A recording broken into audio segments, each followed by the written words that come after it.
But now the question then is, okay, if that's true, and so let's look at more examples, okay, of this. Let's look at the Aztecs. And the Aztecs is even a more stark example. So this is about the 16th century, 15th century, okay? As you can see, the Mexican peninsula, it is divided into different warring city-states, okay? Very similar situation to the Greek city-states and the Chinese city-states. Then what's happening is the Aztecs, we are gonna come in from the north, okay?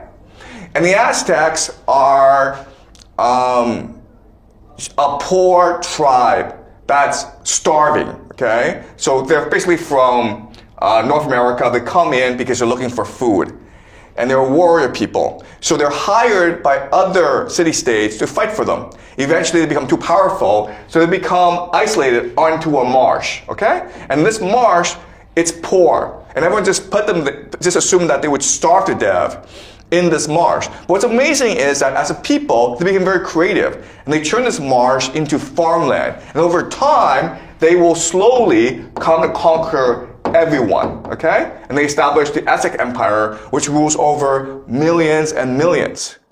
And then what happens, which is one of the greatest mysteries in human history, is you have another group of people called the Conquistadors from Spain, and there's only about 500 of them, okay?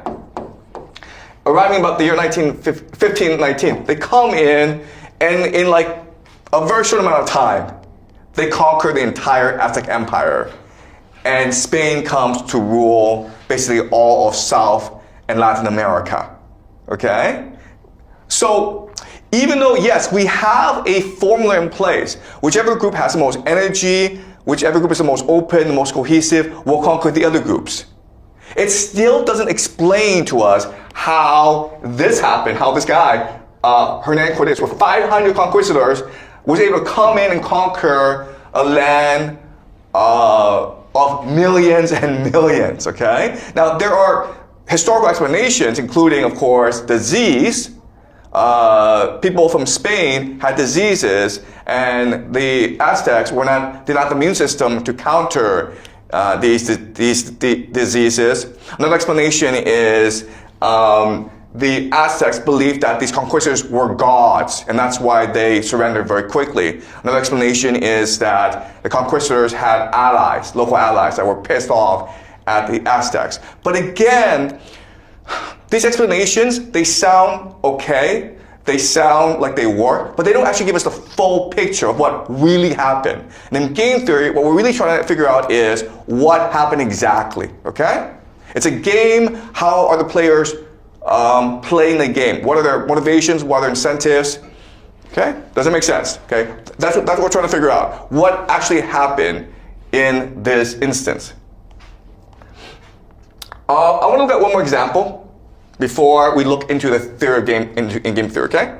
This is one of the early civilizations in human history, okay? In fact, it's considered the first great civilization of human history. It is the Sumerians.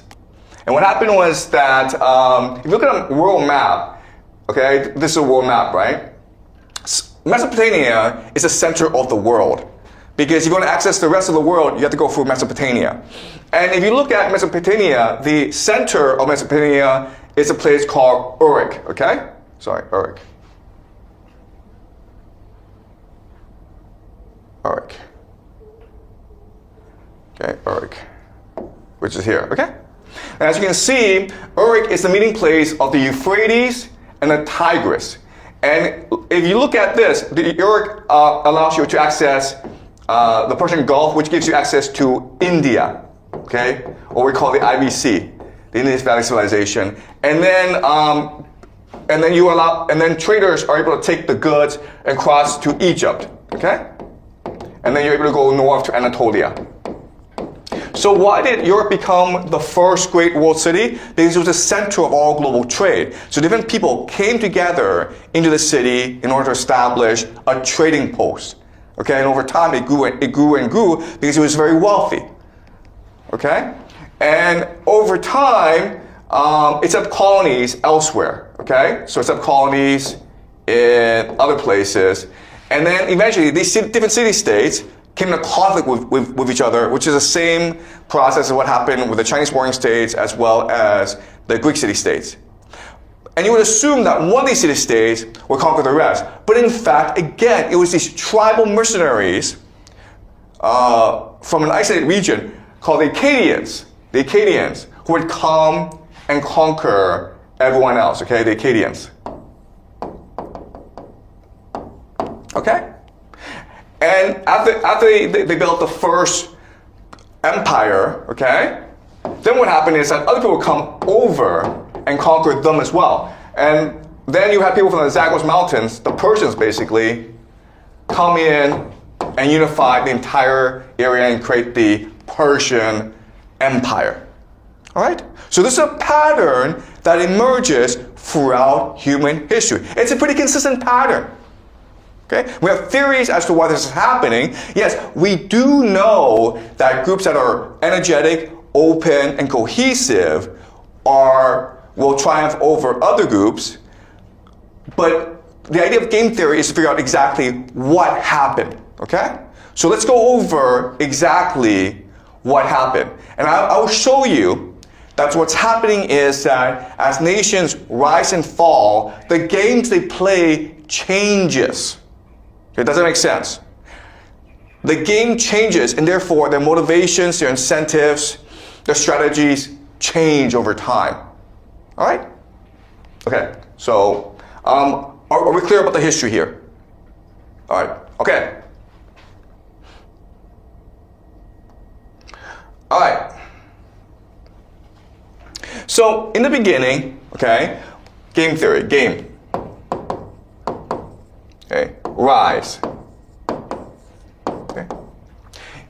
In the beginning, you as a people need to come together and build a land in which you can all prosper, or at least have food to eat, okay?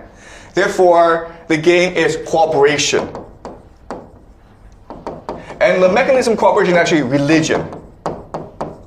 So in this first game, okay, what you're trying to do is you're trying to create a dynamic religion that motivates people to be energetic, to give them reason to work really hard.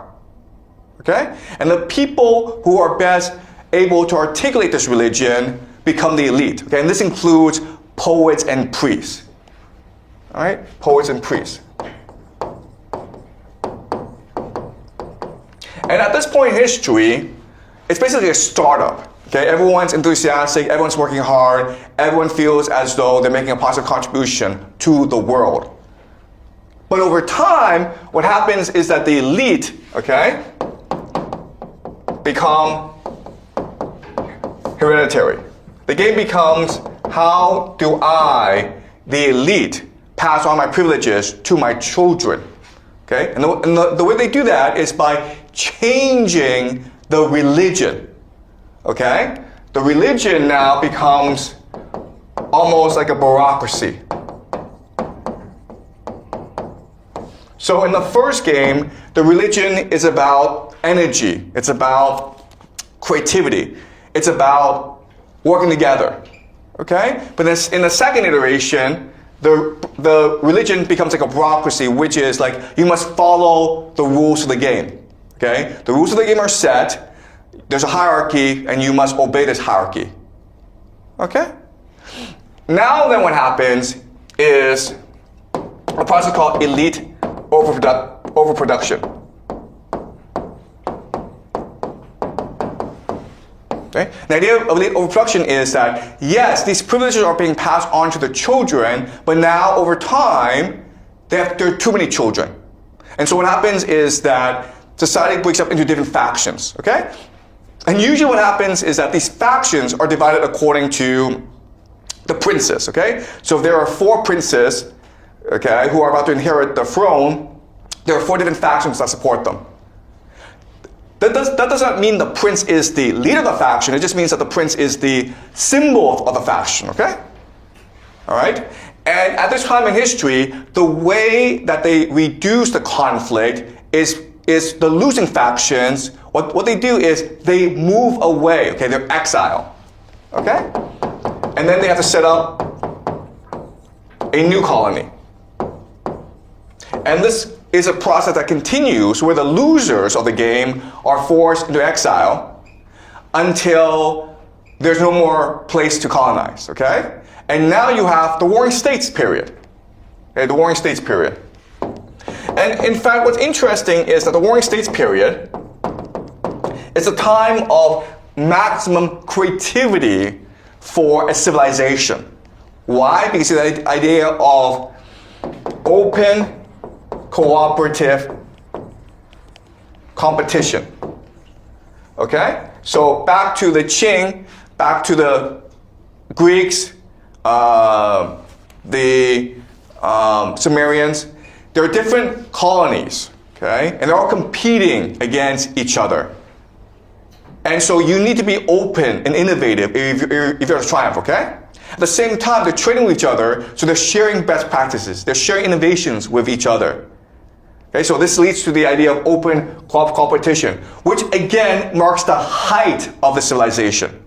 So guess what, guys? China's been around for 5,000 years, but most of the innovations happened when? It happened during the Warring States period. This 100 years when we had Kongzi, Confucius, Mengzi, Lao Tzu, Zhuangzi. It's basically everyone, okay?